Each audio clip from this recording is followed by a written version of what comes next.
ಗುಲ್ಬರ್ಗ ಜಿಲ್ಲೆಯಲ್ಲಿರುವ ಸರ್ಕಾರಿ ಹಾಸ್ಟೆಲ್ಗಳಲ್ಲಿ ಕಳೆದ 15-20 ವರ್ಷಗಳಿಂದ ಹೊರಗುತ್ತಿಗೆ ನೌಕರರು ಅತ್ಯಂತ ಕಡಿಮೆ ವೇತನದಲ್ಲಿ ಸೇವೆ ಮಾಡ್ತಾ ಬಂದಿದ್ದಾರೆ. ಆದರೆ ಇದೇ ವೇತನ ಕಳೆದ 3 ವರ್ಷದಿಂದ ವೇತನ ಹೆಚ್ಚಿಗೆ ಮಾಡಿಲ್ಲ. ಇದ್ದ ವೇತನ ಜೋನ್ 1, 2, 3, 4 ಅಂತ ಮಾಡಿ ಕಡಿಮೆ ಮಾಡ್ಯಾರ. 1000ರಿಂದ 1500 ರೂಪಾಯಿ ವೇತನ ಕಡಿಮೆ ಆಗಿದೆ. ಅದರಿಂದ ಬದುಕದೇ ಆಗಲ್ಲ ಉಂಟದು. ಮನೆ ಬಾಡಿಗೆ, ಮಕ್ಕಳ ಶಾಲೆ ಮತ್ತೊಂದು ಎಲ್ಲಕ್ಕೂ ಕೂಡ ಅದು ಸಾಲ್ತಾ ಇಲ್ಲ. ಎಲ್ಲ ಅಗತ್ಯ ವಸ್ತುಗಳ ಬೆಲೆಗಳು ಗಗನಕ್ಕೇರವು. ಹೀಗಾಗಿ ನಾವು ಈಗ ಸರ್ಕಾರಕ್ಕೆ ಏನು ಕೇಳ್ತಾ ಇದ್ದೇವೆ ಅಂದರೆ ನಮಗೆ ಕನಿಷ್ಠ 31,000 ವೇತನ ಕೊಡ್ರಿ ಅಂಥೇಳಿ. ಈಗ ಮೊನ್ನೆ ನಾವು 27 ದಿನ ಗುಲ್ಬರ್ಗದಾಗ ಜಿಲ್ಲಾಧಿಕಾರಿ ಕಚೇರಿ ಮುಂದೆ ಧರಣಿ ಮಾಡಿದೆವು. ಆವಾಗ ಜಿಲ್ಲಾಧಿಕಾರಿಗಳು ಇದು ಒಂದು ಕೋಆಪರೇಟಿವ್ ಸೊಸೈಟಿ ಮಾಡಿ ವೇತನ ಕೊಡ್ತೇವೆ ಅಂತ ಒಪ್ಕೊಂಡಾರ ವಿನ ವೇತನ ಹೆಚ್ಚಳ ಬಗ್ಗೆ ಅದ್ರ ಬಗ್ಗೆ ಏನೂ ಮಾತಾಡಿಲ್ಲ. ಅವ್ರ ಕೈದಾಗ ಇಲ್ಲೂ ಇಲ್ಲ. ಅದಕ್ಕೆ ನಾವು ಇಲ್ಲೇ ನಮ್ಮ ಗುಲ್ಬರ್ಗ ಜಿಲ್ಲೆಯಲ್ಲಿ 15 ಮಂದಿ ಜನ ಇವತ್ತು ಶಾಸಕರಿದ್ದಾರೆ, 3 ಮಂತ್ರಿಗಳಿದ್ದಾರೆ, MLCಗಳಿದ್ದಾರೆ. ಒಟ್ಟು 15 ಜನ ಇದ್ದೂ ಒಬ್ಬರೂ ನಮ್ಮ ಬಗ್ಗೆ ಮಾತಾಡಿಲ್ಲ. ಅದಕ್ಕಾಗಿ ನಾವು ಈಗ 3ನೇ ತಾರೀಕಿನ ಅಧಿವೇಶನ ನಡೀತದೆ. ಈ ಅಧಿವೇಶನದಲ್ಲಿ ಹೊರಗುತ್ತಿಗೆ ನೌಕರರ ಬಗ್ಗೆ ಅವ್ರು ಚರ್ಚೆ ಮಾಡಲಿ ಅಂತ ಒತ್ತಾಯ ಮಾಡ್ತಾಯಿದ್ವಿ.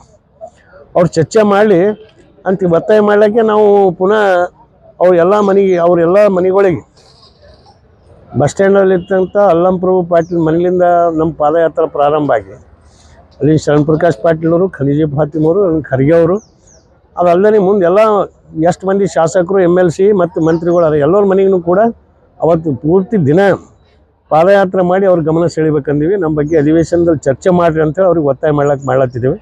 ಅದಕ್ಕಾಗಿ ಈ ಒಂದು ಪಾದಯಾತ್ರೆಯಲ್ಲಿ ಸಿಬ್ಬಂದಿ ಕಡಿತ ಮಾಡಿದ್ದು ವಾಪಸ್ ತೊಗೋಬೇಕು, ಕನಿಷ್ಠ 31,000 ನಮಗೆ ವೇತನ ಕೊಡಬೇಕು, ಮತ್ತು 10 ವರ್ಷ ಮೇಲ್ಪಟ್ಟವ್ರಿಗೆ ಇದ್ದವರಿಗೆ ಕ್ಷೇಮಾಭಿವೃದ್ಧಿ ಯೋಜನೆಯಲ್ಲಿ ತೊಗೊಂಡ್ಬರ್ರಿ ಅಂಥೇಳಿ. ಈ ಮೊದಲೇನಿತ್ತು 50 ಜನಕ್ಕೆ 3 ಜನ ಅಡುಗೆ ಸಿಬ್ಬಂದಿ ಇತ್ತು, ಅದೇ ರೀತಿ ಸಿಬ್ಬಂದಿ ಮುಂದುವರಿಸ್ರಿ, ಸಿಬ್ಬಂದಿ ಕಡಿತ ಮಾಡಿದ್ದು ಬಿಡ್ರಿ ಅಂಥೇಳಿ ಒತ್ತಾಯ ಮಾಡಿ ನಮ್ಮ ಸಮಸ್ಯೆಗಳ ಬಗ್ಗೆ ಅವ್ರಿಗೆ ಗೋಳು ಹೇಳೋಕ್ಕೆ ನಾವು ಸುಮಾರು 100 ಜನ ಹೆಣ್ಮಕ್ಳೊಂದಿಗೆ ಇಂಥ ಬಿಸಿಲಿದ್ರೂ ಕೂಡ ಅವತ್ತು ಮುಂಜಾನೆ 9 ಗಂಟೆಗೆ ನಾವು ಬಸ್ ಸ್ಟ್ಯಾಂಡಿಂದ ಪ್ರಾರಂಭ ಮಾಡ್ತೀವಿ. ಈ ಒಂದು ಪಾದಯಾತ್ರೆ ಮಾಡಿ ಇಡೀ ದಿನ ಗುಲ್ಬರ್ಗ ಜಿಲ್ಲೆ ಎಲ್ಲ ಶಾಸಕರು, ಮಂತ್ರಿಗಳ ಮನೆಗೆ ನಡೆಸ್ತೀವಿ. ಅದಕ್ಕೆ ಈ ಒಂದು ಪಾದಯಾತ್ರೆಯಲ್ಲಿ ಇಡೀ ಗುಲ್ಬರ್ಗ ಜಿಲ್ಲೆಯ ಎಲ್ಲ ಹೊರಗುತ್ತಿಗೆ ನೌಕರರು ಭಾಗವಹಿಸಿ ಈ ಒಂದು ಹೋರಾಟ ಯಶಸ್ವಿಗೊಳಿಸಬೇಕು, ಪಾದಯಾತ್ರೆ ಯಶಸ್ವಿಗೊಳಿಸಬೇಕು ಅಂಥೇಳಿ ಈ ಮಾಧ್ಯಮ ಮೂಲಕ ಎಲ್ಲ ನೌಕರರಲ್ಲಿ ವಿನಂತಿ ಮಾಡ್ತೀವಿ. ಎಲ್ಲ ತಿಳಿಸಿದೆವು. ಹಲವಾರು ಸಲ ಅವ್ರಿಗೆ ಮನವಿಗಳು ಕೊಟ್ಟಿದ್ದೆವು. ಶರಣಪ್ರಕಾಶ್ ಪಾಟೀಲ್ ಅವ್ರಿಗೆ ಕೊಟ್ಟಿವಿ, ಖರ್ಗೆ ಸಾಬ್ರಿಗೆ ಕೊಟ್ಟಿವಿ, ಎಲ್ಲರಿಗೆ ಮನವಿ ಕೊಟ್ಟು ರಿಕ್ವೆಸ್ಟ್ ಮಾಡಿವಿ. ಅದ್ರ ಬಗ್ಗೆ ಮಾಡಮ್ ಅಂತ ಅಷ್ಟೇ ಅಂತಾರೆ. ಅವ್ರು ಹಿಂದೆ ಏನಾರ ಅಲ್ಲಿ ಈಗ ಅಧಿವೇಶನದಾಗಾರ ನಮ್ಮ ಬಗ್ಗೆ ಅವ್ರು ಮಾತಾಡಲಿ ಅಂಥೇಳಿ ನಮ್ಮ ಒತ್ತಾಯ ಅದು. ಮತ್ತೆ ನಮ್ಮ ಸಮಸ್ಯೆ ಬಗೆಹರಿಸಲಿ ಅಂತ ಹೇಳ್ತೀವಿ.